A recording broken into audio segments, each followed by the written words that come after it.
Period এবং pregnancy symptoms কিন্তু এক ধরনের হলেও কিন্তু এগুলো একটু আলাদা হতেই পারে।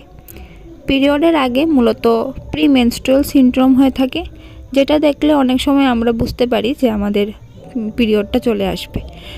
এবং প্রেগন্যান্সি যখন আমাদের কনসিভ হয় তার এক সপ্তাহ আগে থেকেও কিন্তু অনেক ধরনের সিমটমস দেখা যায়। অনেকে আপুরাই আমাকে কমেন্ট করে যে আমাদের পিরিয়ড হওয়ার আগে কিন্তু অনেক ধরনের সিমটমস হয়, কিন্তু ওই সিমটমসগুলো কিন্তু অনেকটা ডিফারেন্সিয়েট হয়। আগের মাসে যা যা সিমটমস হয়েছে এই মাসে যে একই ধরনের সিমটমস হবে এটাও কিন্তু ঠিক নয়। অনেক সময় আমরা বুঝি যে আমাদের প্রেগন্যান্সি কনসিভ হবে, কিন্তু না, আমাদের প্রেগন্যান্সি কনসিভ হয় না, আমাদের কদিন পরে আবার পিরিয়ড চলে আসে। কারোর মাসিক চক্র যদি 28 দিনে হয় তবে এটি 21 থেকে 35 দিনের মধ্যে পরিবর্তিত হতে পারে। মাসিক চক্রটি 3টি পর্যায়ে বিভক্ত আছে, একটা হলো ফলিকুলার ফেজ, একটা হলো ডিম্বস্ফুটন ফেজ, আর একটা হলো লুটেল ফেজ। ফলিকুলার ফেজ তোমার পিরিয়ডের প্রথম দিন থেকে শুরু হয় এবং ডিম্বস্ফুটন পর্যন্ত স্থায়ী হয়। ডিম্বস্ফুটন পর্ব হলো যখন ডিম্বাশয় একটি ডিম্বাণু বের করে। লুটেল ফেজ হলো ডিম্বস্ফুটন এবং তোমার পরবর্তী পিরিয়ড শুরু হওয়ার মধ্যবর্তীকার সময়। বেশিরভাগ মহিলাদের ক্ষেত্রে কিন্তু পিরিয়ড লক্ষণগুলো প্রতি 28 দিনে দেখা যায়। লক্ষণগুলো সাধারণত 3 থেকে 7 দিন স্থায়ী হয় এবং হালকা থেকে গুরুতর পর্যন্ত হয়। পিরিয়ডের সঙ্গে যুক্ত সবচেয়ে সাধারণ লক্ষণগুলোর মধ্যে অনেকগুলো লক্ষণই থাকে, যেমন ক্র্যাম্পিং। ক্র্যাম্পিং কিন্তু এটি একটি পিরিয়ডের সবচেয়ে সাধারণ লক্ষণ। তলপেটে ক্র্যাম্পিংটা দেখা যায়, এর তীব্রতা হালকা থেকে গুরুতর হতে পারে। আবার তুমি যখন প্রেগন্যান্সি কনসিভ করবে অনেকের ক্ষেত্রে দেখা যায় তলপেটে একটা ক্র্যাম্পিং হয়, সেটাও একটা হালকা মৃদু ধরনের ক্র্যাম্পিং হয়। তো তোমরা কিভাবে ডিফারেন্সিয়েট করবে? ক্র্যাম্পিংটা যদি একটু বেশি হয় আর তোমরা যদি ক্র্যাম্পিংয়ের সাথে একটু লাল স্পটিং দেখতে পারো তখন তোমরা বুঝতে পারো যে তোমাদের পিরিয়ড হবে। সাধারণভাবে প্রেগন্যান্সি কনসিভ হলে কিন্তু তোমাদের কোনো ব্লিডিং হবে না।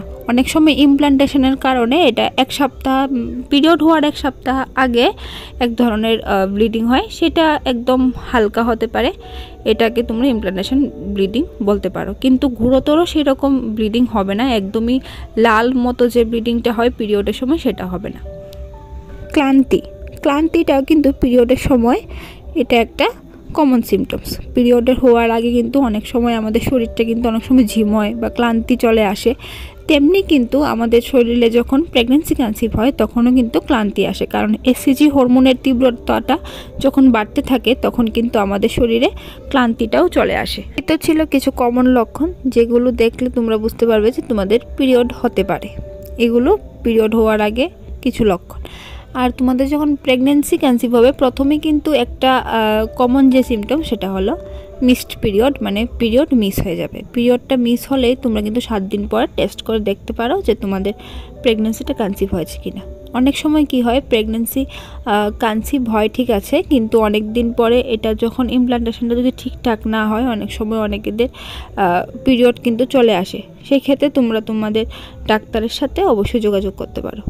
আর এই গর্ভাবস্থার কিন্তু প্রাথমিক লক্ষণগুলোর মধ্যে হলো ঘন ঘন প্রস্রাব, যখন জরায়ুটা প্রসারিত হওয়ার সাথে সাথে কিন্তু মূত্রাশয়ের উপর চাপ দিতে পারে, যার ফলে ঘন ঘন প্রস্রাব হতে পারে। প্রেগন্যান্সি যখন কনসিভ হয় তখন কিন্তু ব্রেস্টে একটা অন্য ধরনের একটা সেন্সেশন চলে আসে, যেমন স্তনের কোমলতা। অনেক মহিলাই গর্ভাবস্থায় স্তনের কোমলতা ও ফোলাভাব অনুভব করে, সেটা কিন্তু প্রেগন্যান্সি আরেকটা লক্ষণ। হরমোনের পরিবর্তনের কারণে কিন্তু গর্ভাবস্থায় খাবারের লোভ বা ঘৃণার কারণ হতে পারে, সেটা কিন্তু আবার পিরিয়ডের সময় হবে না। পিরিয়ডের সময় সেরকম খাবারের প্রতি আকাঙ্ক্ষা বা বিতৃষ্ণা হবে না, কিন্তু যখন তোমার প্রেগন্যান্সি কনসিভ হবে তখনই কিন্তু তোমার গর্ভাবস্থা চলাকালীন খাবারের প্রতি ঘৃণা বা লোভ হতে পারে।